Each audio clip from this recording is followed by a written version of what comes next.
Present. First item on the agenda is item 2A, adoption of the agenda. I would move for approval as presented. Second. We have a motion and a second. Please cast your vote.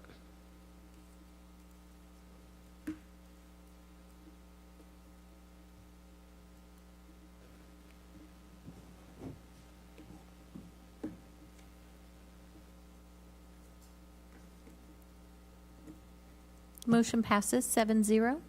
Thank you. The next item is item 3A, program highlight from EHS Marketing Day. Right, we are excited to have Mrs. Amber Pancrantz, who is Emporia High School entrepreneurship class teacher, and 4 of her students to do a presentation. Thank you for being here. Okay, so as Dr. Harder had said, I am Amber Pancratz, and I teach business and AVID classes at Emporia High School, and I'm here tonight with some of my current and former entrepreneurship students to share with you about Market Day. We have one that was sick, so up there on the screen, Lila was our sick one, so she will not be here tonight, so we're going to be filling in the gaps, but I have Claire Cooper out here on the end, and then Melissa Sanchez, and Jalissa Vasquez right here, and then Evan Hines. So they will share what Market Day is and their experience with it.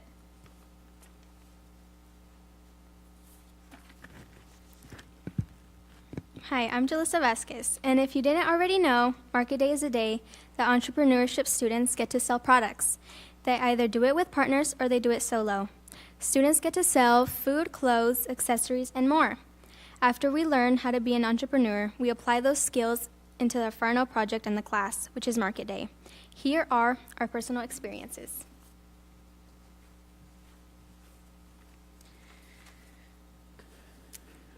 Before Market Day, the preparation leading up to it felt very chaotic, but not in the sense that it's unorganized.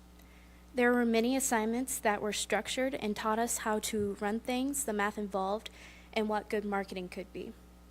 Preparing items beforehand was very time-consuming, for me at least, especially with packaging 60 bags of trail mix. A lot of good businesses showed that day that your product and production don't have to be expensive in order to be good. During Market Day, it was very nerve-wracking at first, and sometimes it was hard to watch people walk by without a second thought. But after a while, it was easy to adjust to. I personally really enjoyed talking to customers, telling them about my products, and getting to see them enjoy it.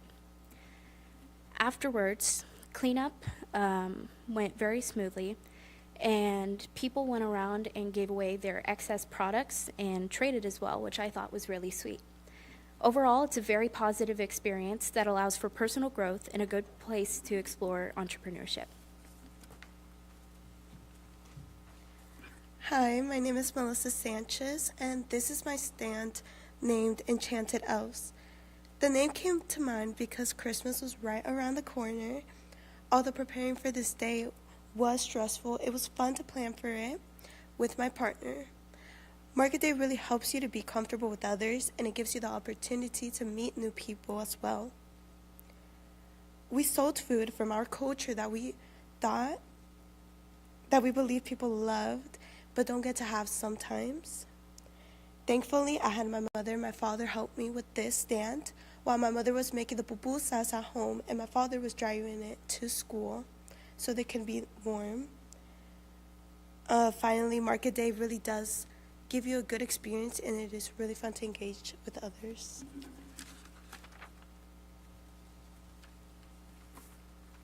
My Market Day was last semester, and I had 2 other partners. Here is our flyer on the right. We sold treats, and I made cake pops, chocolate pretzels, and my partners made brownies, cookies, and we also sold candy canes. Buying everything for our treats costed around $108. After everything we sold, we made $442 in total. I would say that it was a success, and I really enjoyed the day. Preparing everything the night before was very stressful for me because I was planning to sell a lot, and it took up a lot of time. And I actually went to sleep really late that night too. But luckily, my parents were helping. It was very exciting seeing the customers enjoying my products. It was also very chaotic, especially when we had multiple customers at once, and I actually ran out of change a couple times too, which made it a lot more stressful for me. But overall, I really enjoyed it, and I would totally do this again if I had the chance. After market day, I liked that people asked me for recipes and they would just talk about how good my products were, which made me really happy.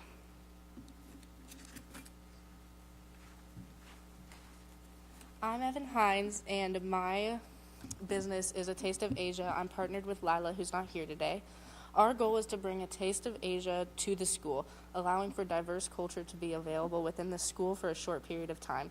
We're supporting a small business within the community called the Present Tea Shop. It's an Asian market. Some of the assignments we've done during entrepreneurship class is pricing, learning how to price properly, and how to display things to catch people's eye. In the end, one of our goals is to get to the community in a positive way. We also invite you to Market Day, which is Tuesday and Wednesday, May 7th and 8th, during all three lunches, which is 10:56 to 12:24. This is in the Emporia High School Front Commons, along with a different entrepreneurship class for each day. I will be during the 8th. Thank you for your time. Thank you so much. Do we have any questions, comments? I am now starving, so I cannot wait until May 7th and 8th to be there to buy some snacks. I was going to say, some of what was being offered there was pretty enticing, so I'm actually making a note now to add May 7th and 8th to my calendar to make sure I can join. Great. We would love to have you guys out. Great, thank you, and you all did a great job presenting. Thank you.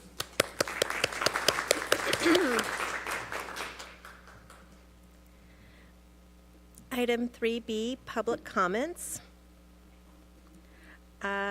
Casey, do we have any public comments this evening? We do not. Great, thank you. And as a reminder, anyone wishing to provide public comments should complete the Request to Submit Comments form, which is available on our website. The form must be completed by 1 p.m. on Wednesday, the day of the board meeting.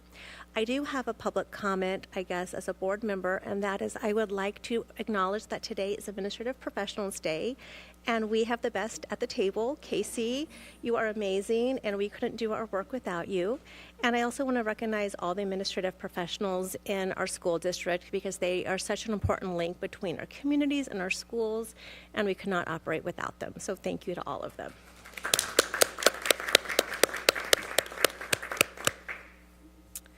Item 4A, consent agenda. The items on the consent agenda are considered by the Board of Education to be routine business matters. Approval of the items may be made by a single motion, second, and majority vote with no separate discussion of any item listed. Should a member of the board desire to discuss any item at his or her request, it will be removed from the consent agenda and considered separately. What are the wishes of the board? I move to pass the consent agenda. Do we have a second? Second. We have a motion and a second. Please cast your vote.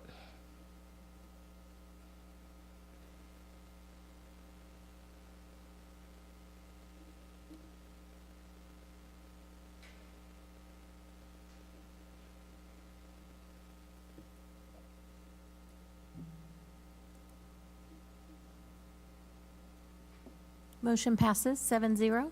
Thank you. And if we look at the consent agenda items, we see several donations from PTOs to their schools, and that just shows what a great partnership we have between our PTOs and our schools. I also have to say, when I said I had public comment, I never saw all the eyes just like come at me so quickly, so I'm going to do that more often. It was fun. So, exactly. Item 6A, online learning resource adoption. Mr. Judy Stanley, Assistant Superintendent of Teaching, Learning, and Student Services, is here to explain about innovating and request for adoption. Good evening. Officer is part of the platform, the digital platform used at the Learning Center and for credit recovery. The Learning Center and the high school have been thinking for a few years that it's time to look at something new and possibly going to a platform that might better fit the needs of their students. So we had the representatives from Education come to KLC. They presented to the teaching staff, Mr. Fisher was there, Mr. Sargent, and Mr. Crabtree from high school, Dr. Simpson, and myself. And what we learned about Education, some differences that make it stand out a little better than obviously square. is that it is an increase in rigor over what we can get with Odyssey. It provides guided notes for the students, which actually helps them know the content better and keeps them more engaged. There are direct instructions, so if a student is struggling with a lesson, it goes right back into video to provide them with instruction. There is an increased level of scaffolding and 24/7 available tutoring. So it's not any time during the day that students are online to get tutoring for their lessons. They are more active, it's more interactive, so it's more engaging. It cuts down their ability to guess because it has a lot more checks for understanding. There are lessons tied specifically to social emotional and to some of the activities that may be getting our students into some long-term suspensions, like using some devices and things that they shouldn't be. And so we can use those as ways to transition them back into the high school and into the classrooms. So essentially, the platform is going to be a better need for our teachers. The grading system also within it is so much more user-friendly for the teachers. So overwhelmingly, we felt like this was a better move. And even better, it is cheaper than OdysseyWare. So we are bringing this to you for your consideration to approve for our transition. I have a couple questions. Which part of our budget does this come out of? Is it capital outlay or is it? I think it is at risk. I think it's the at-risk line. Yeah, but it's not capital outlay. And how many students does the software support? Does it have a license that attaches to how many users can use it, and how many does that actually pan out to for us? If you have that info. Let me get my glasses out here. It's ran off. Mine is ran off. Is the quote on there? Casey, could you open up the quote? Mine did not print off. And it's not on there either. Dathan, do you? All the high school students. Okay. So it's for the building. Okay, thank you. Thank you.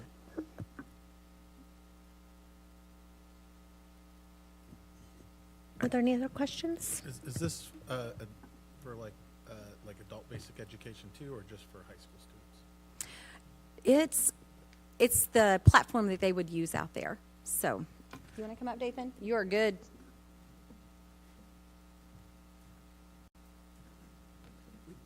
We do have some adults that use the platform. So for some of our adult students, we don't actually maybe use the exact course that we would use with a high school student, but there are courses in there that you can build and develop to fit more of an adult learner. So yes, it would be used for adults as well. And I have some other questions that came up. Does it have Spanish language options for the videos and instruction? Yeah. Yep. And there's actually more than just Spanish languages. There's many, many, many different types of languages that are available. So can you, whoever is able to answer, can you tell me what some of the deficiencies we were having with Odyssey that this service is better at? I think the bullet points that were part of the agenda item, I think when you look there, the rigor definitely. I think the rigor is much better in this, not to an extent to where it's going to be really, really hard for kids to do this, but I think the content that there is also aligned better to what we do in Kansas than maybe what you would see in OdysseyWare. That other one up there is the guided notes. I think that was something that we try to do many guided notes in our classrooms, just like in a regular ed classroom or a high school setting. Whereas with OdysseyWare right now, students are having to do a lot of reading, and they might take notes. And so this is going to help hopefully get some more note-taking going. A lot of checks for understandings. The tutoring piece was intriguing. The videos are very engaging. OdysseyWare doesn't have a lot of video engagement with it. And then I think overall what we did some research with other districts, and a lot of the districts that look similar to us or that have some alternative learning opportunities are really using Edgenuity, moving towards that. It sounds more interactive. Some of what you're describing with Odyssey sounds like it might be that wall of text, right? And it's not easy to learn from a wall of text because it's very much just text. Yeah. No further questions for me, though. Thank you so much, both of you. So I see here, it says that the end date is July 31st of 2025. So is this just like a 1 year? It's the exact same term that we've done with Odyssey Wear, so we just renew it each year. And it's the price similar the next Yes. year? Yep. Yes. Or higher? Part of the difference in the price is we've been going through SDAC to get Odyssey Wear, which some of us did not realize. So we've taken the middleman out. So we're working with the company directly. Okay. Are there any other questions? This is an action item. Well, because it sounds so great and it costs less money and the 24/7 tutoring sounds amazing, I move to approve the purchase of the online learning resource, Edgenuity, for primary use at Flint Hills Learning Center. Second.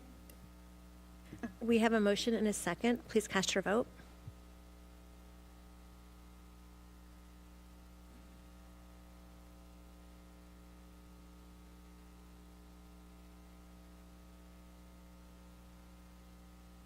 Motion passes 7-0.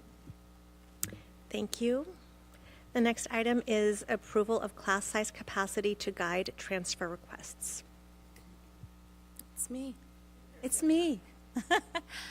Okay, this is the final step for the change with the legislation and policy JBCC that relates to out-of-district transfer requests. One of the pieces of the legislation is by May 1st, the Board of Education has to approve class size and capacities for the buildings.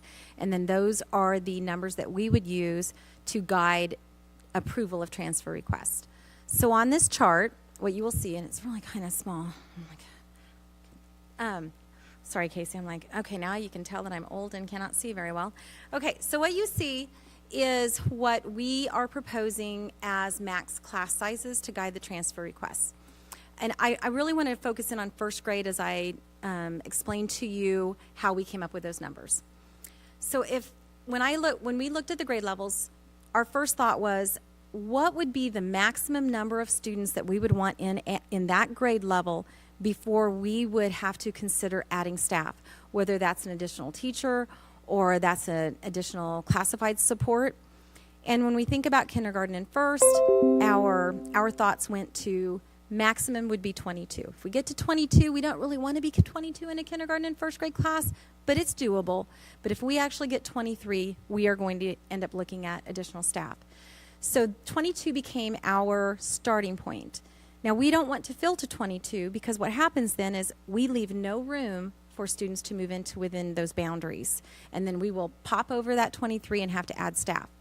So we backed that down by 5. So for kindergarten and first grade, we are saying student-teacher ratio of 17 students to 1 teacher. Therefore, if I look at Logan Avenue, there are 2 first grade teachers at Logan Avenue. So if we had 17 students in each of those classes, we would have 34 students. And that would be the max that we could take into Logan without having, before we would, let me stop. That would be the max, and we would stop taking transfers. That would allow us to take 8 more students to move in. Not 8 more students, wait. 22, 44, 10 more students to move in. Thank you.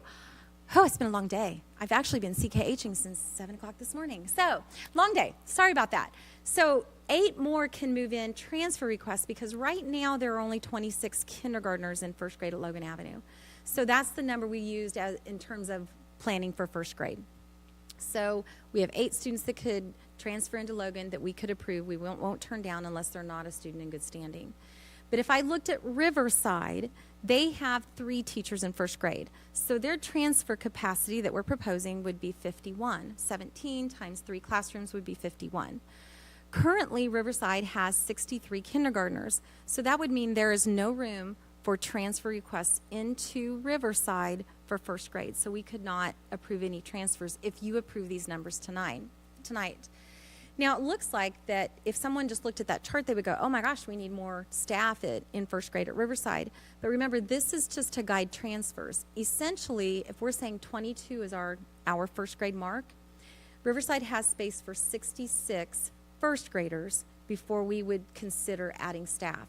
So with 63 students right now, they have room for about 3 more students before we would be looking at additional staff. So that's really what that means.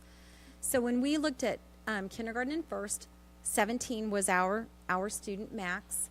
We used the same numbers in terms of current enrollment for kindergarten as first grade because we really don't have good numbers for kindergarten. We're still in that pre-registration enrollment process. So we're saying, okay, this is how many kindergartners we had this year. So that's what we're going to plan on. Second grade numbers that you see up there are based upon the current first graders in our elementary schools. So that can help guide us. Those are the kids that will be moving up into second grade.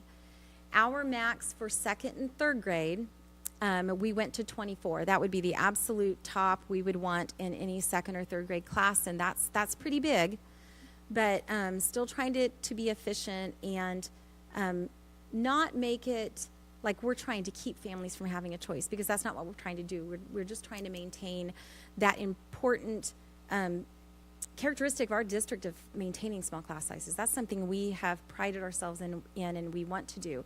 You will see some articles posted about other school districts that are maxing their classes at 24 and 25 for transfer requests. We are not proposing that we do that. We would like to leave room for families to move in. We don't want to overburden our schools or our teachers or our budget by trying to find more staff. So if 24 is the max for second and third grade, we back that down to 20. So 20 is our max for transfer requests into that grade level and that building. Fourth and fifth grade, we went to 26 as the max before adding additional staff. So we backed that down to 22 for transfer ins. In middle school, we used the number that you approved in December in terms of the max into the core classes. So in December for the enrollment guide, we said 25 students in each class for English, science, math, and social studies. Because those affect all of the students in that grade level, we said that's what we're going to base it on. And there are essentially all of the core classes go at the same time. So if I'm in 6th grade and I have 3 math teachers, 3 English teachers, 3 science teachers, 3 social studies teachers, that gives me 12 teachers for a block. So that's really, we could look at one block to see how many students can we take in. That doesn't take into consideration electives, but it really makes sure that we can cover students' core content. We didn't want to make 25 to 1. Again, we want to leave room for move-in, so we backed that down to 24 to 1. That's still pretty high, but when you think about it, that still allows 12 students to move in, plus we have the elective classrooms. So there's some overflow there. All 3 grade levels are the same because there's the same number of core teachers at each grade level, and we are looking at that 24 to 1. For the high school, we started very similarly, only we focused on the English class because our English classes affect all 4 grade levels, and there's no other class that affects all 4 grade levels. So we wanted to make sure, okay, so if we look at the English core, what can we do? How many teachers do we have? For the freshman class, I believe the max is 24. For the senior class is 26, and for the sophomore and junior is 25. So we backed that off a little bit, and it is a little bit smaller than the middle school. You can see that for most of those levels, and that's because of the space available in the elective classrooms. They're just a little bit less space when you think about like glass blowing and the ceramics, and so we took that into consideration as well. You'll see the 14 sections on the 9th grade, 14 sections for the 10th grade, 13, and 13 for juniors and seniors. And that's based upon the number of English teachers right now they're planning on having at those grade levels. And so then we just took that by the 22 or the 24, whichever one it was, and that's how we came up with the numbers. The yellow is really what you're focusing in on because that's what you're approving. The other numbers are just to kind of give you a guide and to see where we're at. If you look at the high school, truthfully, only our freshman and our senior classes have space for transfer requests in. We tend not to turn away transfer requests going into the high school. We tend not to because we can spread them out. But we're now under a new law and legislation that says we have to make a declaration. And we want to make sure that we're not opening it up so that we can't meet the needs of the students. We don't have enough classes to offer. I would like to also share with you, it looks a little yucky when you see 0. We don't have any room for a transfer, but that should also tell you that we are maximizing our staff and we are not overstaffed. If we had really large numbers for transfer-ins, that would mean that we're overstaffed and we have way too much space. So I did want to share that with you. What questions do you have about the numbers or suggestions? I just want to make sure. I swore you said that I see the 22 to 20 to 1 ratio for 4th and 5th, but I thought you said 26. And I know you said it's been a long day. Nope. 20. Okay. Okay. So 26 is our max Okay, total. but we're shooting for 22. We're shooting. Got it. So 22 is transfer Okay. requests. Okay? Okay. And really, we really like to stay around the 22. Right. Yeah. But 'Cause, I've experienced the 28. Myself too. Yes, for 2 years at Walnut, and that's just too much. We that is not what we want. Okay. 26 is even really high. Yeah. It's really high. Yeah. You know, we took into consideration other school districts. We took into consideration how hard it is to find staff right now. And so what's realistic? What we can do if it got over 26 and we couldn't find a teacher, we would be looking at adding classified staff as an additional hand in those classrooms. So yeah, we really don't want to go to 26. We don't want to go to 22 in kindergarten and first grade at all. Thank you. Yeah. Judy, I do have a question about high school transfers especially. It could probably pertain to middle school, but one of the things that I love about our high school is we have a robust offerings of electives. Like we have an amazing art department or theater department. Like we offer some really special classes. And so how do we make sure that our own students, our residents, have access to those classes? Because I'd hate for someone to transfer in and look at all of our art classes and they're going to take a spot away from our kids. Yep. So our current students will get first pick. They are already in the process. About December, January, students are already looking at next year's courses and selecting what they would like to go in. And they are already meeting with counselors and looking at how do I build that school schedule for next year. Our students who currently live here or have already been approved as students for Emporia, they get first pick. The out-of-district transfers will not be approved until the month of July. We have till July 15th. So June 1st to the 30th, they will make their applications. We already have some applications coming in, but we will not act on those until after July 1. So our current students or the ones that have already been approved, they get first pick. We're not going to not have space for the kids who live here and already Emporia School District students. That's good. Thank you for explaining that. So I guess my follow-up question is, so let's say there's a student who comes in 9th grade who's an out-of-district transfer, and so they kind of maintain that category like all 4 years. So they're not like in year 2, they're not like considered in district, and so they still have to wait to choose their classes until... Once they're our student, they're our student. So that doesn't. So the electives question doesn't really pertain to them anymore. It only correct impacts their freshman year. Once they're our student, they are our student. That's tough. Yes, it is very tough. I will just tell you that this discussion has gone on for months. Hours and hours within the months, and we have just thought up of every different scenario in addition to teaching and learning department, but just thinking about those really big class sizes that we would not want our kids in, and that we have committed to small class sizes. And so how do we continue to commit? So we've tried to think of now we're not going to be able to think of everything, but this is an example of how the legislature is putting restrictions on public education that makes it very difficult for us to figure out how to serve every single student. So, and I know that you know all that, but it's important that we keep that in front of us too. And we'll have families that are going to say they're going to do transfer requests and they want Timmerman. Well, you can see Timmerman has no space for kindergarten and first grade. And so it's similar to the high school or the middle school. You may want that school, but you may not get it. So the application has a first, second, or third option. So here's my first priority, and if there's no room there, here's my second priority, and we'll try to honor that.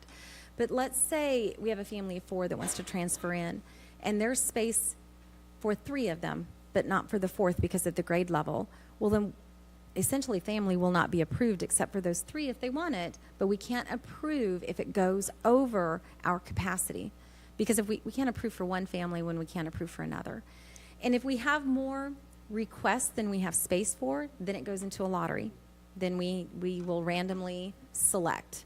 And you know what? I probably will do Google Meet and record it, so if anybody questions it, because there's no favoritism, there's no special circumstances, unless you are if there's space, you're a school district employee and you want to transfer in, you don't have to go in the lottery. If you have a sibling already here, you're already approved. If you're a student in the custody of DCF, you get in. If you're a student experiencing homelessness or a child of military personnel, you get in. But other than that, you're in a lottery system. Yeah, thank you for that clarification. And I don't want any student who's in our district to feel like they're a second-class citizen. I mean, I want them all to be equal. So the policy's right. It's just, man, we have some really good programs, and I know that even our current students have struggled to get into them because they fill up really fast. Yeah. Yep. I just want to say I commend you on this, and I know it's a shot in the dark, but we're like every other district in the state. A year from now, we'll have a better idea of what worked, what needed to be refined, but I think you've done a very good job of getting us to this point. And we'll see what happens, but you've covered a lot of bases, and that's what's important. We're trying.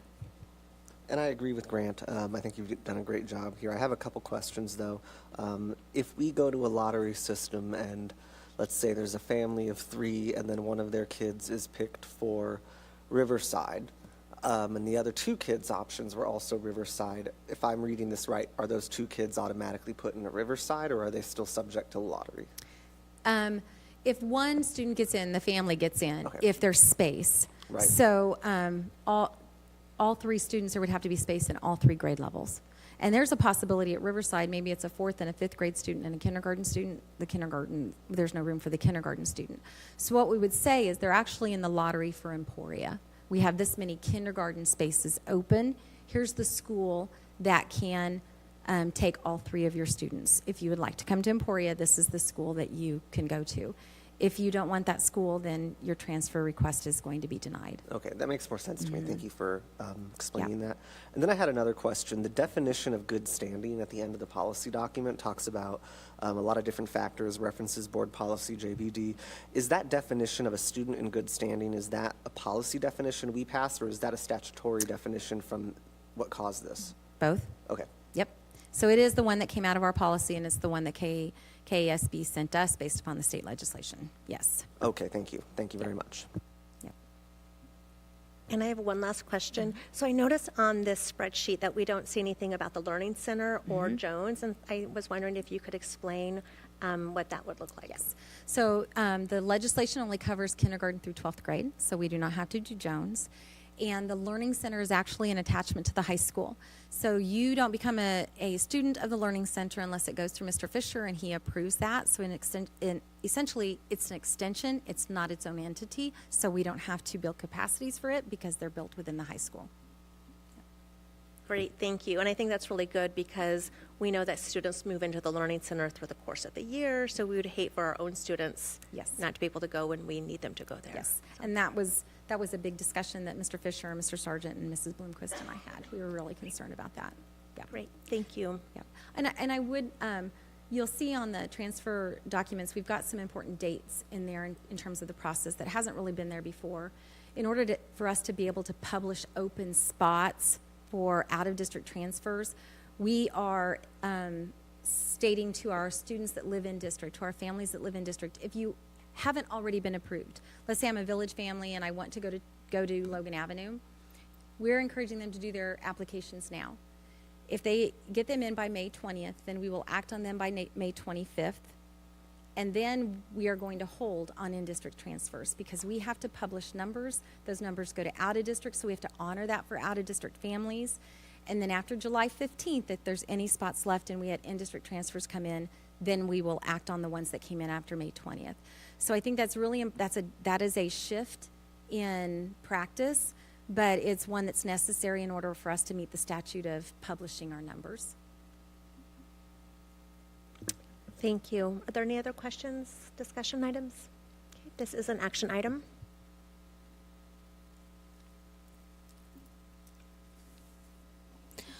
I move to approve the recommended class size capacities to guide transfer requests as submitted. Second. We have a motion and a second. Please cast your vote.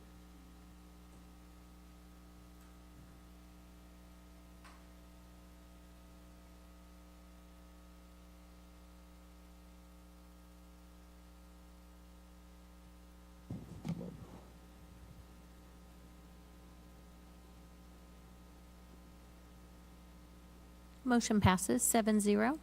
Great, thank you, and thank you, Judy. I know this was a lot of work. You made the spreadsheet look so easy, but I can imagine the hours and hours of conversation, so thank you. The next item is item 7A, air quality at Emporia High School. We have Mr. Corey Nicolette, Director of Maintenance, who will talk about this agenda item and the next 4 after that. Evening. So on March 19th, here about a month ago, we were given an opportunity for an impromptu inspection from the Department of Labor. That inspection was spurred on by a single complainant, had made some allegations about the quality of the high school. So they came down to investigate. It was a 2-person investigative team.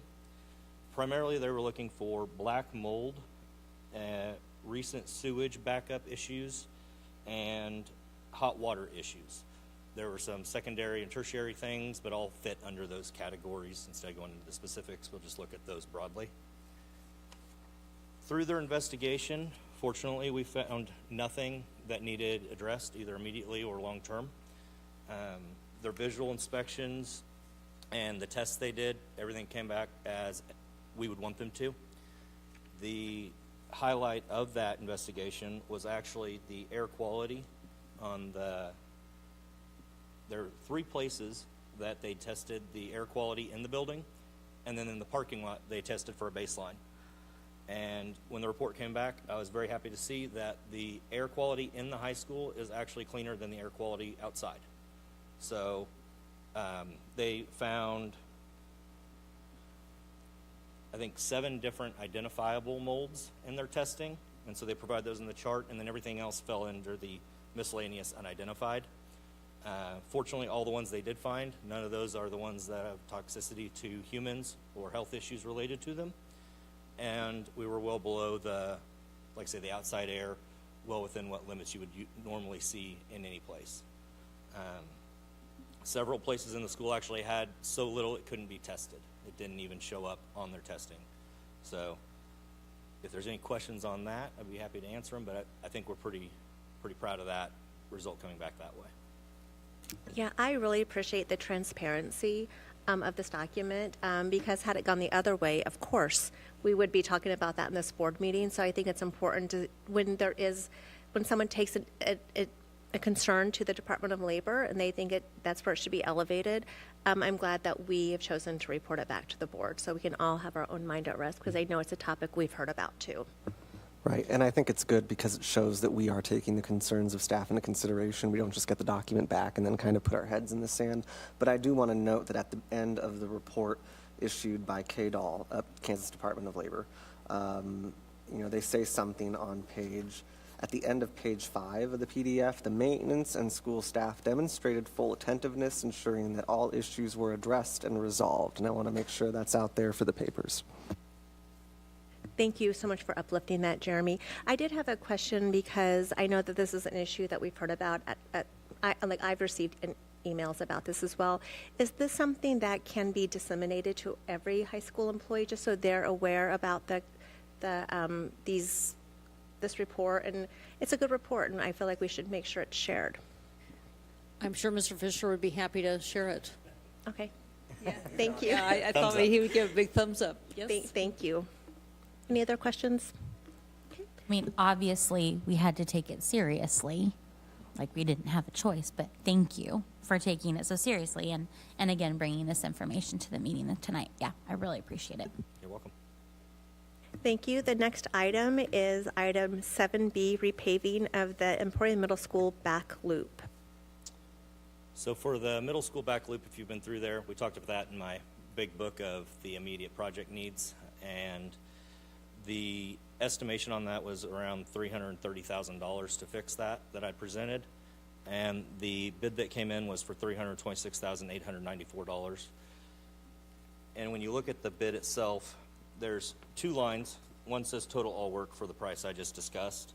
Another says parking lot only for around $50,000 less. I just want to clarify real quick what that is so that everybody knows.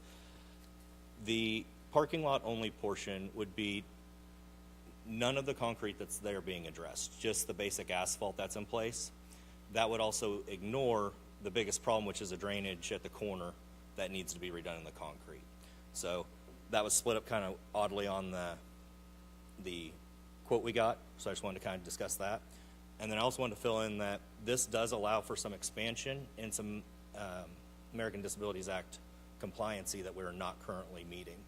There are some sidewalks that have no ramps for quite a distance, and so this would allow those areas to be modified while we're already in there tearing things up and fixing them so that people with those needs are easier able to access places.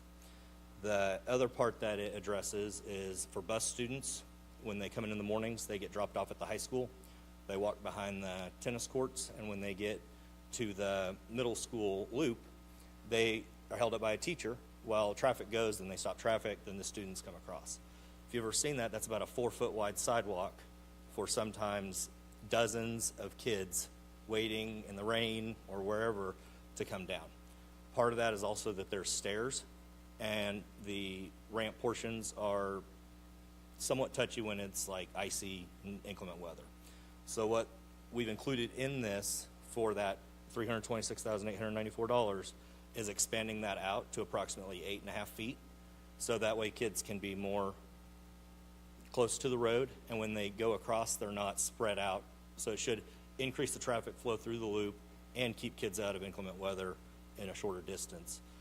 Because as they go through that, you have doors that are about as wide as we're going to go. So that should keep the flow of people moving faster on both ends. So I'm asking that you approve this with McConnell and Associates for the middle school back loop. Thank you. Are there any questions? I'm impressed it came in 3,000 under. Mm-hmm. And is this a project that would happen this summer? Yes, this would be probably started in June and completed within 2 to 3 weeks. I did have a question, and I don't think years ago that back loop was designed, and then there were problems with drainage because the water came down. But we had corrected that, hadn't we? So I mean, I think the loop. I mean, it was like Some of the areas have been corrected. Other areas, the corrections have been degraded away and are no longer effective. Part of the problem is that we have some slopes that are not going the right direction for the amount of water that we end up with. So while it was corrected, it was not corrected to the extent it needed to be.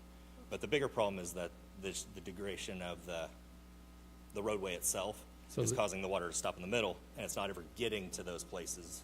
So that's all been taken into account? Yes, that's all addressed with this. Okay.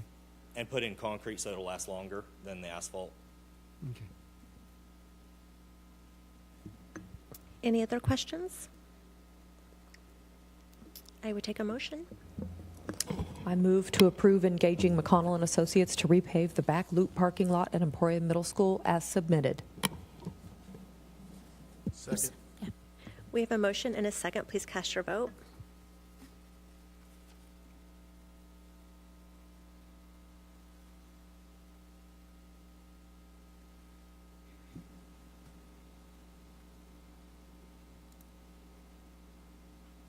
Motion passes 7-0. Thank you. The next item is item 7C, HVAC replacement at Emporia High School. So another project out of the book is the 7 HVAC units at the high school that did not get replaced during bond. One of them that did get replaced, we're going to move to be more efficient. Those we packaged out into 3 packages. Package 1, 2, and 3 is what I called them for the contractors to kind of simplify things. We got 2 bids. One was for a partial package, and the other one's for the complete package of all the units. If we looked at just the partial package, the 2 bids were within $1,300 of each other, around a $350,000 deal. So we got very competitive bids that were very realistic and matched the competition in different areas. So that was a very good thing to see. The package that we are proposing is for all 3 So every unit on the high school that we talked about on the roof would be done as we discussed, and that actually saved us $23,433 over piecemealing it out, because we can get a pretty good discount when you order 7 units versus when you order 3 or 4 at a time. So, $23,000 savings there actually allowed us to come in at almost $38,000 under what we projected. So the final cost to do all of those units by Cruise Corporation, and those would be done in August. So if we can prove that tonight, they can get that ordered. There's a 14-week lead time, and we're talking about having all this done before school starts. So pretty excited about that opportunity. That total cost is $456,810, and that is for every unit that we discussed out of that book on the top of the high school. So I would ask that if there's any questions on that, I could try to answer those, or any comments, I'd be happy to take those. I mean, we're spending a lot of money, but I do appreciate the savings when we can find them. So I do have a question. So I have a son who's at the high school, and one of his complaints is he can be in one classroom and it feels like it's 62 degrees, and then he'll go to his next classroom and it feels like it's 88 degrees. So will this resolve that, like, really big, temperature difference? So unfortunately, that is not an invalid complaint. The temperatures in the high school over the last couple of weeks have been as low as 62 in one room, as high as 80 in another. All of those rooms are within the purview of these units. The other side of that is, because we're having so many issues with these units, it's hard to diagnose other issues in the adjacent parts of the building because you have overflow from one area to another. So when we have the boiler system works in conjunction with these units, and if one's not working right, it's hard to really diagnose what's wrong with the other. So we do know that the boiler system needs work. We talked about replacing those, more of a next summer deal, just due to time-wise. And we're working on both sides of it. These units will greatly address that, and in winter it'll especially be good because these units have heat in them. The current units do not, because they were retrofit and designed to do a different thing than we're having them do. None of that was an option. So with these units, it'll actually take some off the boilers, which will give us better longevity off the boilers and the rooftop units. And then when it's time for air conditioning, we have the chiller and we have the rooftop units to take care of that. So we should see across the board, if there are issues, it's an issue in that one place, which means we can put the resources into that one place instead of having to look at 24 rooms and deciding where the problem is from there. Thank you. I would think this would also, although it sounds like we did pretty well on the air quality test, but contribute to, cleaner air within the building. And how, do they do any ductwork cleaning as part of this? I looked to see in the quote, it said ductwork where was it?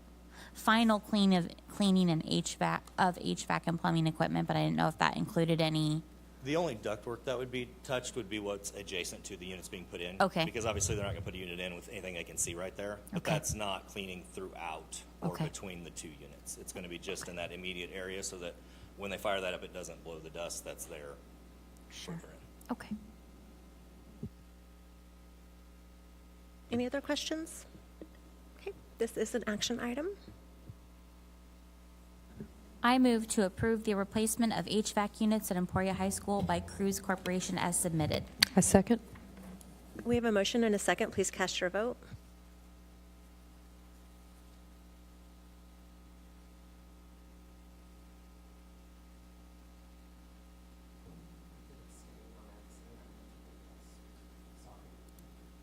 Motion.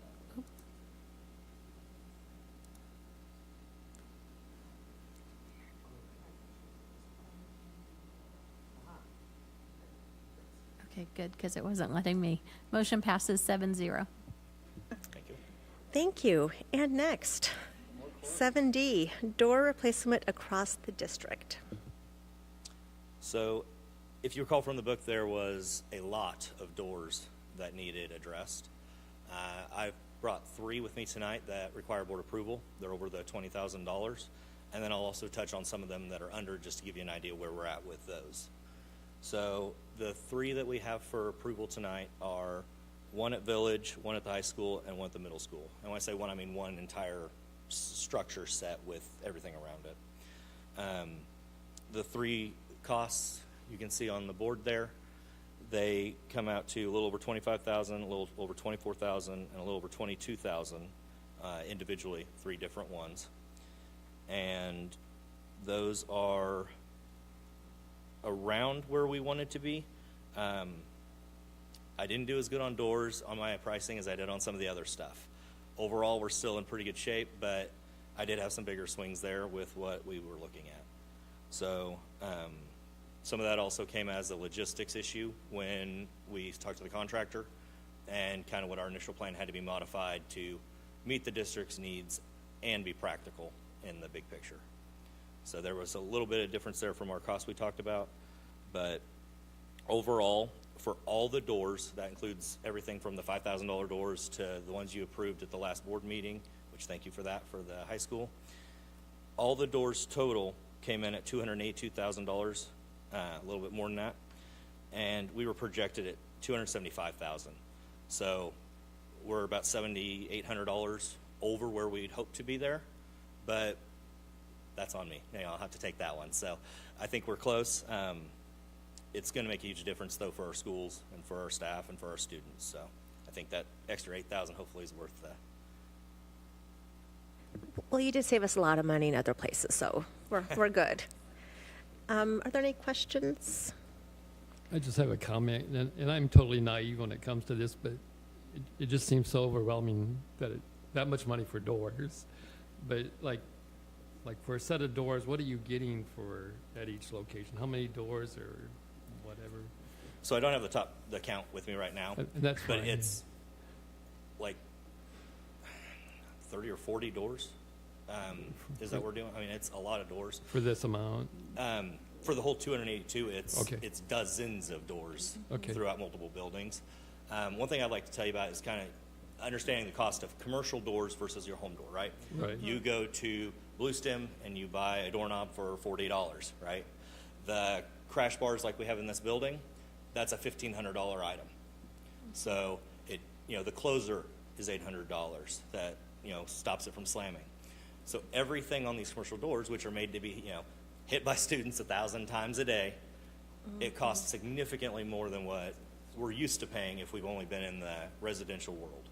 So when you extrapolate that to dozens of doors, just the hardware alone is tens of thousands of dollars, and we have to have the hardware. So the other thing is, do you want to reuse the hardware? Well, no, because generally by the time the door is a problem, the hardware is most of your problem. It's already it's past its useful life.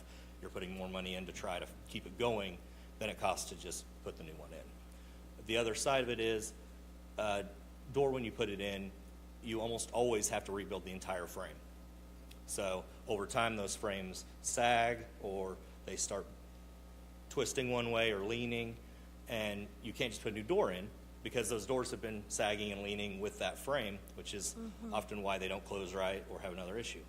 So when you think of door, you think, oh, wow, it's just a door. Well, no, it's a $1,500 door with $1,500 of hardware with the $700 closer that's got to have a frame completely gutted and then completely installed, and that's all custom fabrication.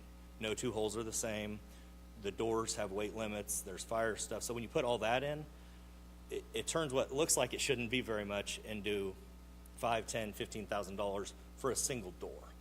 And then you extrapolate that out to something that has windows on the sides or above, or it's super tall, and those costs add up quickly. And it's just the custom fabrication and the heavy-duty materials. I appreciate your explanation, because at first when you look at those numbers, it's just like, how can doors cost so much? But you covered a lot of good things that go into it. And funnily enough, in my time on school board, I've gotten more emails about doors than so many other things. So, because also part of this is with our doors, they are also like fire doors. So, when they close, it's still like close section off one part of the building from another in case there were a fire.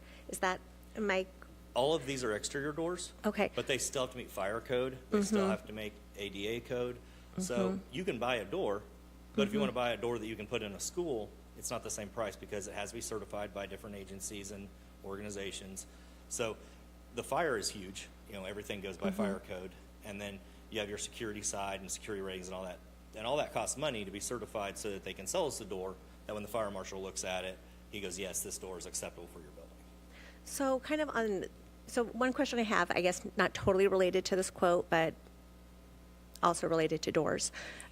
So we're not replacing internal doors, because internal doors, like, they have an automatic spring in them. So if there was a fire alarm, like, the doors would close automatically? Some do. Some do. Not all. It's Okay. based on the architect's drawings and the engineering for fire control. Okay. So a lot of those are based on a magnet system. So when the fire alarm goes off, the magnet releases the doors shut, you have a fire barrier. Not every interior door is a fire barrier. Not every interior door is fire rated. So most of our interior doors, fortunately, are in pretty good shape. We do have some that need addressed, but obviously if the outside's a problem, we address the outside first. We'll worry about the inside after we've got secure buildings and all that. So when we do talk about that, that's where you'll see a huge difference in swing and price, right? I can put non-fire rated doors that don't have hold opens that are just going to swing for a couple $1,000s. If we need doors with hold opens and magnets and electricity ran to it and hardware that's all rated for fire, the costs blow up. So those are all things that contribute, but for these exterior doors, it's essentially all to the same standard, because we try to put the same standard of doors on everywhere. Great, thank you. Any other questions about doors? Okay, I'll take a motion for this. I move to approve to accept through the Buy Board Purchasing Cooperative for the replacement of several doors in the district that were in need of immediate replacement. Is that right, Casey? Second. We have a motion and a second. Please cast your vote.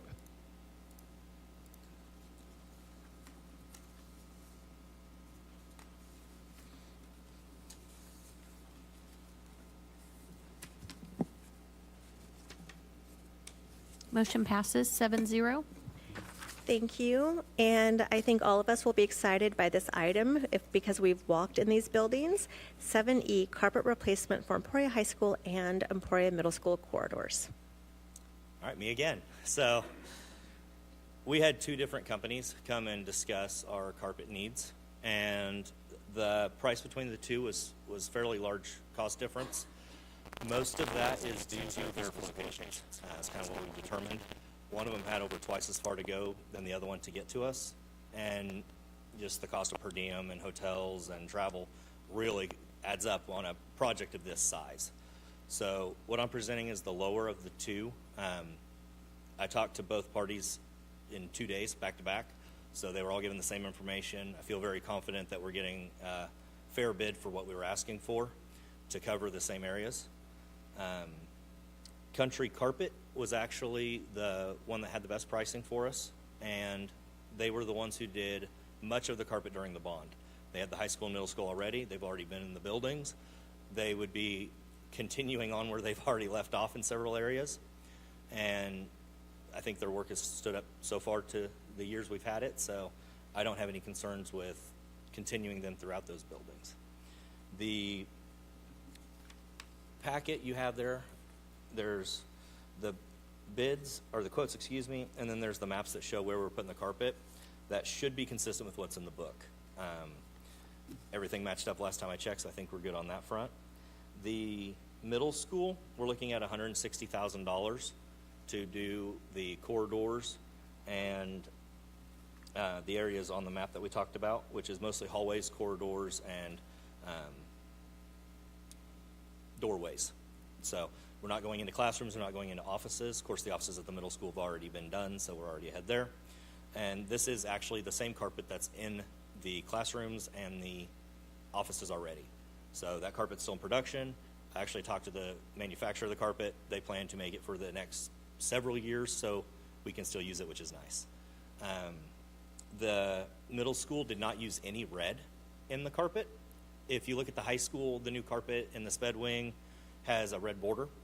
Another hallway, they kind of just went, I think it's like a 25% red throughout. It's kind of a random design. So what we've talked about doing, those hallways are so long in the middle school that all being gray all across would kind of wear you out, I think, a little bit. So we've talked about at the intersections, we'll have red about a 10% red in those intersections, going the direction of the primary intersection. So from a safety standpoint, it kind of gives us a cool thing that if you are in a place and it's dark, you can see the different colors and know that's where your exit is and that's the way out. The other thing we've looked at doing, beyond what the scope was when we first started, is putting walk-off carpet at every doorway. The cost is negligible. Walk-off carpet is literally designed to pull the stuff off of your shoes so it does not get on the good carpet. They started putting it in the middle school, and when I was talking to the carpet, I was like, what's this? Why is this different? And so we've decided to incorporate that throughout the buildings to hopefully save on carpet expenses, cleaning time, and just overall presentation. So if you look at the map, there's some areas that are colored differently. That's that walk-off carpet. It's just in the doorways.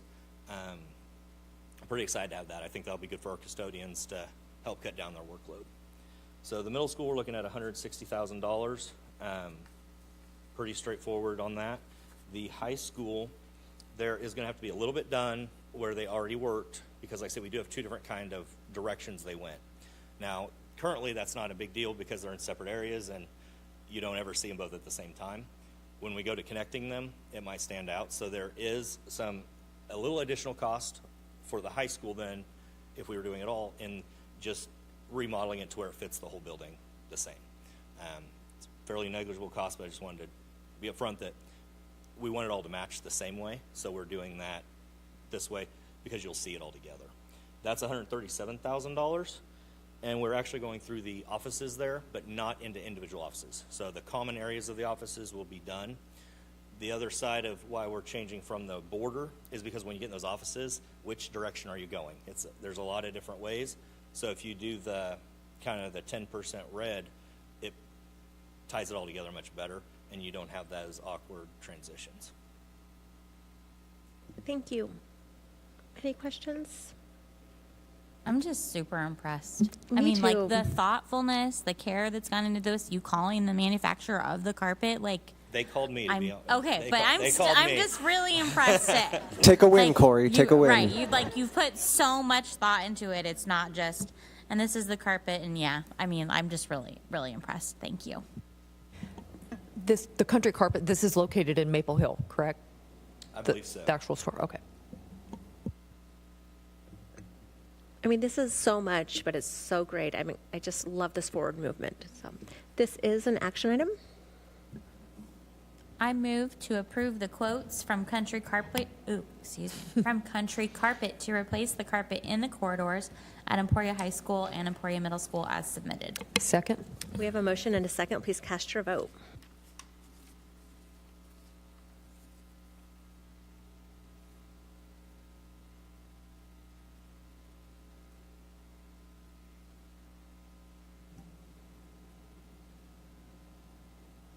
Motion passes 7-0. Thank you. And if I would take one moment, I'd like you to just give you a quick rundown of the budget where we're at. With everything that's been approved now, thank you so far, is we had estimated that cost to be around $1,367,500. So you don't have to remember that, I'll tell you the difference. The quoted prices came in $4,055 lower than that. So that means that the projections were less than 1/3 of 1% off of where we're at, and we are on the good side of it. So I just wanted to kind of, as of right now, things are looking really good for the budget-wise for what we expected. That's really impressive. Thank you. The next item is, unless Corey wants to take this one too. I think I'm done. Thank you. Technology purchases for summer replacement. Hey, we have Mr. Paul Beals, Director of Technology. We weren't quite sure where he was at, but he is working the sound and the streaming tonight. I look forward to when Garrett can walk again so he can go back to doing the streams. So tonight's items, kind of grouped these together. It's a lot of different projects, but we grouped them together with the dollar amounts.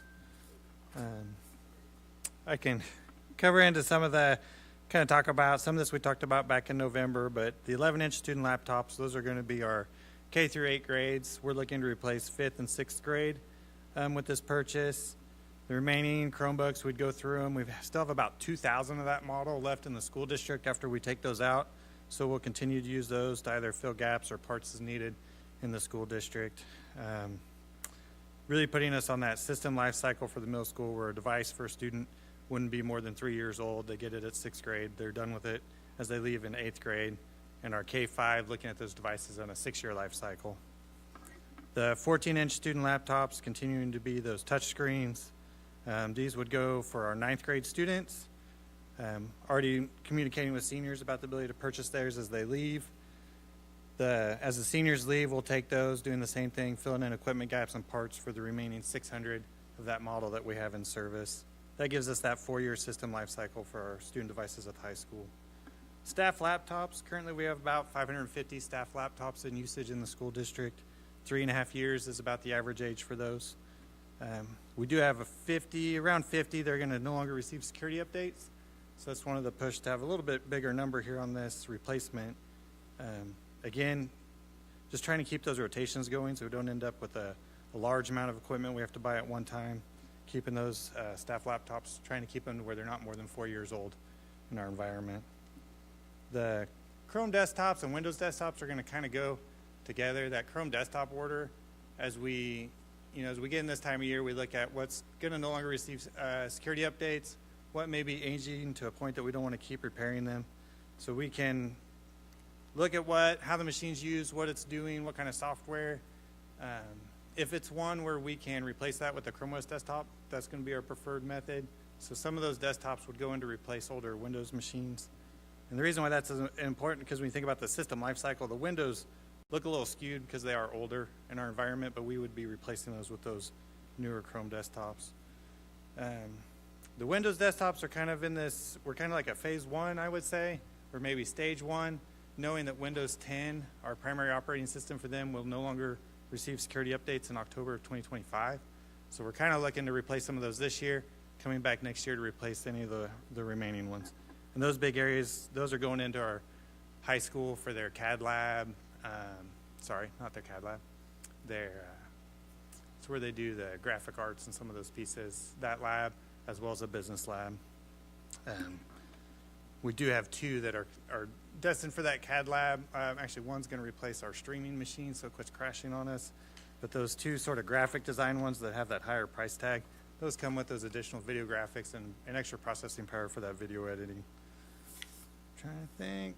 I mean, ideally on desktops, we want to kind of get to that system life cycle where they're 5 to 7 years. Maybe don't really want to run them much longer than that. And I think we're kind of staying right in there. Windows desktops on average are about 6 years old that have been here. Did come across a few that we have one in use that's 20 years old, but it's air gapped for security. It runs a very specific piece of equipment, and I'm thankful that it continues to turn on every day and work. So. But when we get into some of those pieces of equipment, those are again conversations about can we replace, some are giant lathe machines. They're huge and they run that software. And so looking at how we can fund and replace those so they're available for students to use. So those are just some of the conversations and some of the pieces.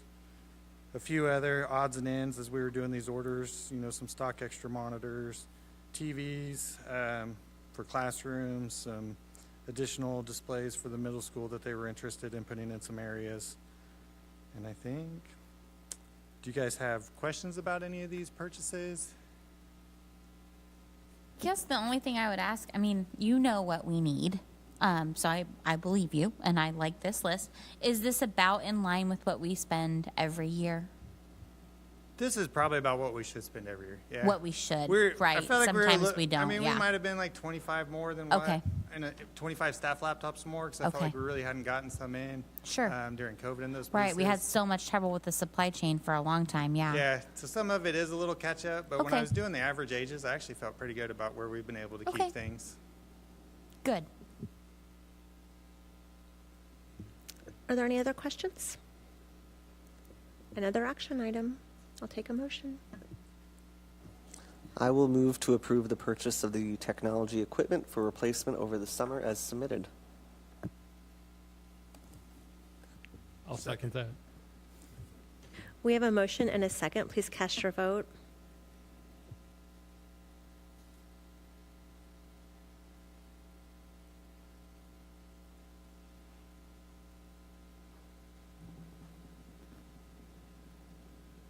Motion passes 7-0. Great. Thank you. Thank you, and thank you, Paul, for all you and your team do. I mean, I look at this and we've spent a lot of money tonight, but it feels really good. I feel like this is, like, we're going to see so much good work come from this, like we're moving forward. So good job to everyone. The next item is item 8A, board reports. And so I know several of us have items to report on. Leslie, we'll start with you with the Flint Hills Technical College Board of Trustees. Did I not report on this last meeting? We had a meeting. I'm sure it was a great meeting, and I have another meeting in May. I'm sorry, that's all I have tonight. Thank you. We'll take it. The next item is in the Emporia Recreation Commission. Hey, that's me, and so I apologize for my phone coming on earlier. I was trying to find the notes I took for that, and then I made the mistake of taking it off airplane mode. But the Rec Commission met this month. Speaking of air ducts, we had ours cleaned at the gymnasium and natatorium. And then I believe the steering committee for the new rec center was also in the process of meeting and choosing an architect and a construction manager at risk. I think they've been doing a lot of work on that. We have so the Emporia Recreation Commission has certain commissioners who are appointed from the city, who are appointed from the school board, and then there is one commissioner that is at large that the Rec Commission itself appoints. And so we are going to have an application process opened up soon because the person who's on that commission seat isn't going to run again, I don't believe. So we're going to have to get some applications for a new Rec Commissioner. So if you know of anyone who's interested in that, send them my way. And then that's about all I have right now. Thank you. Do we have a report from the Insurance Committee, Leslie or Jeremy?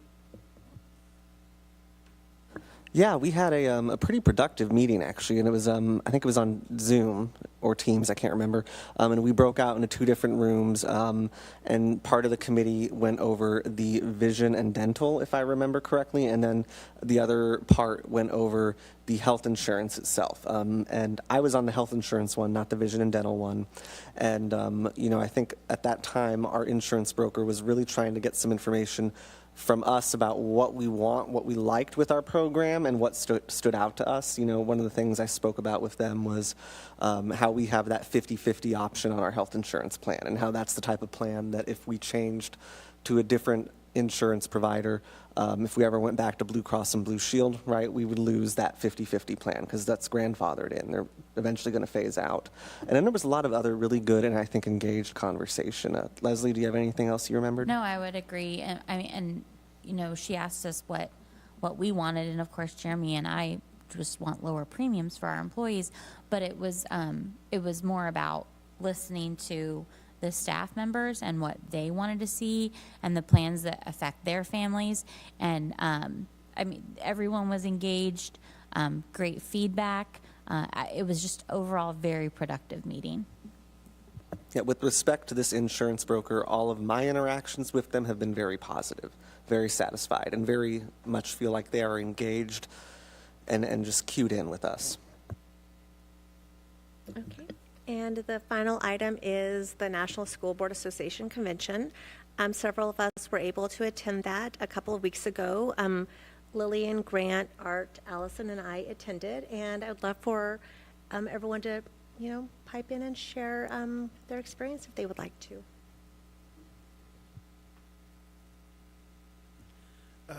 One of my favorite sessions, I'll just mention a couple, but one dealt with teen tutors and using our high school students to tutor our youngest readers, our first graders, our second graders.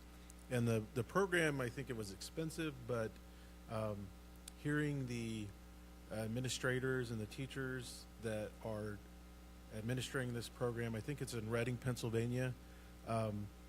It's a district that looks like ours that's probably 80% Hispanic there. And being able to see those students work with their younger students and it was really just a great program talking about the goal was to impact those first grade readers who were at risk. And they met that goal with most of those being at or above reading level for the first grade. But the biggest impact was on the teen tutors and having those kids have that aha experience of teaching kids and then also creating this grow your own pipeline, because once those students have that experience, they might turn around and become teachers. And they also had students that were interested in other degrees like business or something else, but the opportunity to have that experience working with children was what they wanted. So if you wanted to work in psychology or you wanted to work in business that dealt with children, then they had this experience that they had that they could take into the real world that would give them an advantage. So that was really cool. And then we also had one that Jamie and I both attended about professional boundaries. And again, the focus there was how do we protect our students, but then also how do we protect our staff with best practices. And so being proactive and making sure that students are aware, staff is aware, and making sure our policies are crafted in a way that everybody sees that we're trying to do what's best for our students and our staff. And, you know, the reality is it's uncomfortable, and we're going to do things that we might not want to do, but there was just a lot of good takeaways from that based on some experience in another district in another state that they said, you know, we really have to do more than we're doing now. And that included a safety audit that took over a year where they did a lot of policy review, did a lot of talking with teachers, administrators to see how can we be proactive and prevent situations that no district wants to find themselves in. Some of the breakout sessions that I attended included some that were like on community partnerships and how important that is, and how it's depending on where you're at, you know, what percentage of households actually have students in the schools, and maybe 20-25%, depending on the community. But how do you get, you know, businesses, retired individuals, or whatever the case might be, involved in your schools? Also, another session on teacher retention, which getting new teachers into the field, and just how important that is, and also looking at strategic planning and how important that is, but also how you need to make sure you're ready for flexibility in that area, as we quickly found out, like with pandemics and things that we'd never experienced before. So a lot of good things in those areas. Well, the first thing that I was really excited for was that Ruby Bridges was one of the keynote speakers, and as you all may remember, we talked about Ruby Bridges' Walk to School Day a few months ago, so it was really exciting to hear from her and about her experiences. And then I think probably my favorite one of the breakout sessions was about a school in California that has two programs, a heritage program and a legacy program. One is targeted at African American students, and one is targeted at Spanish speaking students on preparing them to be eligible to apply for the University of California system. So they have different requirements to apply for those universities, and they found that a lot of their African American students were not graduating with the meeting the requirements to apply for schools in the University of California system. So then they talked about the strategies that their school counselors were using that were targeted at African American and Spanish speaking students to help prepare them for the university system. They found that they were really well prepared for community colleges and going into the workforce, but they were missing that piece. So that was really interesting to hear from them. They did a lot of really cool things with parent outreach and preparing students for the freshman year of college. So they were saying that we did all this work to get students to apply to college and get accepted into a university, but then making sure they fill out the FAFSA the next year and making sure they're set up for success and being successful in their university classes. So they have really strong outreach to students the year after they graduate as well to make sure they continue to be successful. Dr. Harder, would you like to share? Sure. I mean, our keynotes were amazing. I also had Dr. Timothy Schreiber. That was amazing. And then the student performances, these amazingly talented high school students that you couldn't believe were actually high school students because of the level of expertise that they performed at. It was amazing.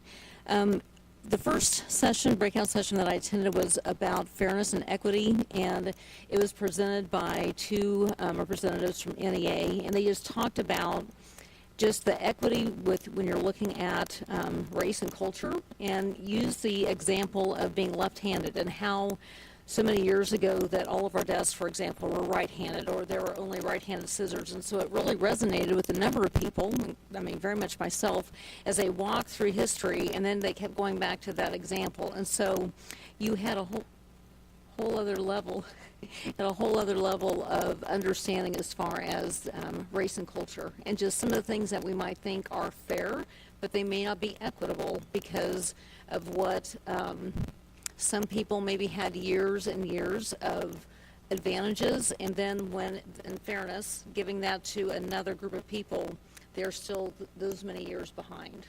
And so it's not really equitable because they're still this many years behind. So it was a very, very good session. It really makes you think about race and culture. And then attended 2 different sessions on law updates, and one of them I really felt like we are doing a good job as a district, making sure that we're staying in line with the number of things that we're doing. And then when we're hearing other states, it makes you feel really happy that you're in Kansas and really happy that we're in Emporia, Kansas, to be specific. So it was a really, really good conference, well attended. So many people from so many different parts of the state, and I do appreciate that KSB always saves us a spot, and they have flags, so it's easy to find them during the keynotes. Thank you. You all covered so many of my favorite moments of the conference. Like Art, I also attended one where school talked about what the district's doing to support their students. And so the school district in South Dakota, maybe North Dakota, they do something called a mentor center. So it's an after-school drop-in for middle school and high school students. And so it's a place they can do their homework. They can have community. There's a food bank there. Just to give students that additional support that they need, because we know that education is no longer this 8 a.m. to 3 p.m. environment. Like, we are constantly taking care of kids well into the evening. And then I also attended a session on the criminalization of Black girls and just really the disparities in behavior and discipline when it comes to students of color.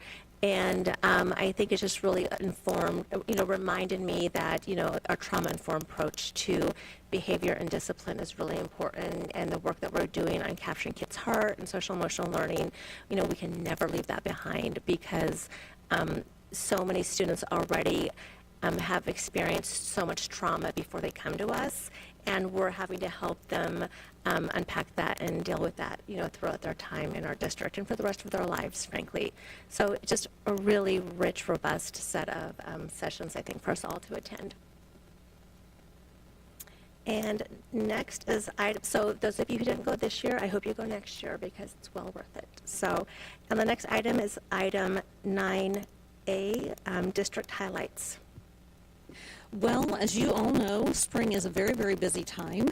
Mr. Martin doesn't believe, but I think he's coming to believe that I really like to come to lunchtime during the middle school because you get to see the students and you just see the progress that has been made over the year and years as they work through lunchtime. I mean, the kids are socializing, but they're following the rules and doing a good job.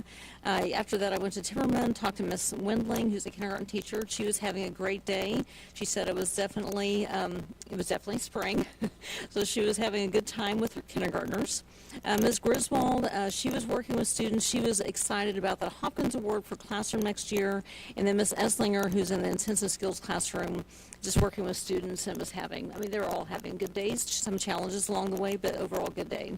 And then yesterday, I was at the high school for lunch and had an opportunity to talk to Troy Chapman and Allie Macias, who are both counselors out there. And then we just started talking about students and some of the difficulties, as we're getting ready for graduation. They were talking about how do we help impress upon some students the importance of credits, because that's what they were struggling with. And Troy was talking about that sometimes you might have a freshman who's a junior who is like, oh, I really do understand the credit. So we just talked about how can we maybe start helping students understand that. Maybe at the elementary level, maybe we have a little bit more captive audience. So how do we continue that story rather than when they get to high school and then all of a sudden it's just very different from our standards-based grading and then grades in middle school. And Mrs. Stanley and the teaching and learning team is already looking at how we might be incorporating some grades at the 5th grade level. So how do we help build that understanding? Along the way, also Allie was very complimentary of our Sparkwheel coordinator at the high school, Michelle Nicholson, and then just had some ideas too about how we could do some more partnerships with the middle school. And then they were just both very complimentary about the comprehensive supports we have for our students at the high school through Crosswinds, of course, Sparkwheel, our counselors, and our school psychologist. So that always enjoy having conversations with them during lunch duty. Sports and activities, girls soccer game against Topeka West. They were doing very well. The wind was blowing like 50 miles an hour, but they were hanging in there and doing well. And yesterday afternoon, the middle school track meet was at ESU, and there were all league teams, including, and in addition, with Fort Riley. And what was amazing is that middle school kids there's a lot going on, but we had a ton of kids, and they were all doing what they needed to be doing, just going from event to event, and just performing really well. So it's always fun to see students as they're growing up. Also, senior night was last night. Yesterday was busy. Coach Tom McClure had made shadow boxes that gave to all the girls. They didn't know that they were going to get them. With their jerseys, and then a team pick, and then they had roses that looked like mini softballs, so that was really, really cool. And then after that, elementary orchestra at the Emporia High School for 4th and 5th grade students. It was a full house, which was really exciting. And so I was following up with Meredith Knapp, who's a music teacher at Walnut. We have 64 4th graders and 52 5th graders in orchestra. So the stage in the auditorium was full of students. And then each of the music teachers from the elementary, they were either, one was an MC, we had 2 different teachers that were conducting the orchestra, and they just did a really, really nice job. So very, very proud, and really proud at how that has grown. And we also had a music teacher that was playing an instrument to help. And then I have to mention our Emporia High art show that was last Thursday after the insurance meeting. We had ESU John Decker, who awarded several scholarships to our students. They went from 1 scholarship to 2 scholarships, and they decided to give 5. So we had 4 seniors and 1 junior. We had Aaliyah Johnson, who's a junior. She was an honorable mention for $1,000. Tyler Luthi, honorable mention, $1,000. Delane Stair, honorable mention, $1,000. Cassie Anderson, honorable mention, $1,000. And then Finley Harjo, best in show, with $1,500. And that is Nancy Horst's granddaughter. And Nancy Horst is our retired communications director. So it's just been a lot of fun activities going on in the school district. Thank you. There's so much to be proud of, for sure. The next item is item 10A, executive session for negotiations. I moved, we enter executive session for 15 minutes to discuss negotiation information pursuant to the exception for employer-employee negotiations under the Kansas Open Meetings Act, and that we return to open session in this room at 7:43. Superintendent Dr. Allison Anderson Harder, Assistant Superintendent of Business Operations Pam Stranathan, Assistant Superintendent of Teaching, Learning, and Special Services Judy Stanley, and Human Resources Director Jared Giffen are invited to join the board for this session. No action is anticipated. We have a motion and a second. Please cast your vote.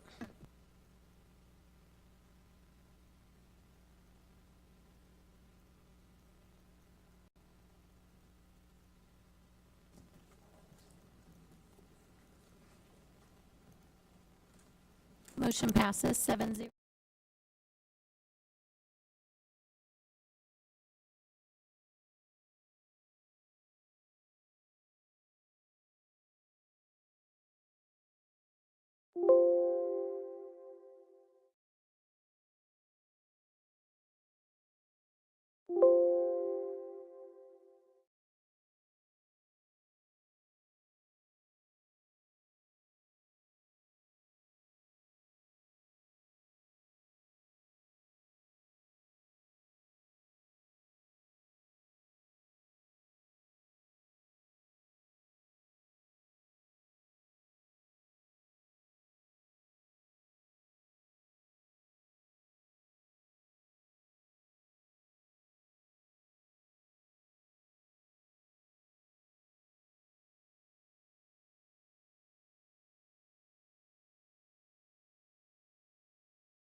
A motion to return to regular session. So moved.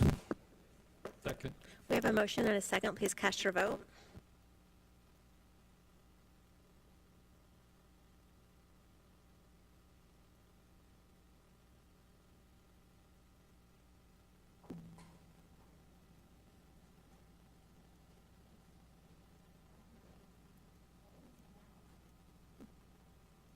Grant, is yours working? All right, motion passes 7-0. Thank you. The next item is item 11A, future board calendar dates. We have our staff recognition on May 1st at 5 p.m. at White Civic Auditorium.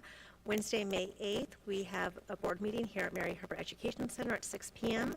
On Friday, May 10th, one of my favorite events, the Flint Hills Learning Center graduation at 10 a.m. at Emporia Granada Theater.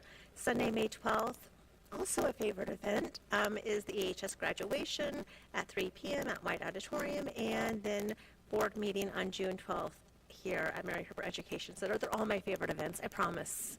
So, I need to chime in for just a moment. On May 8th, we're going to change that start time to 4:45, and I did not get that corrected. I apologize. Thank you. Okay. Next item, 12A, a motion to adjourn. I motion to adjourn. Second. We have a motion and a second. Please cast your vote.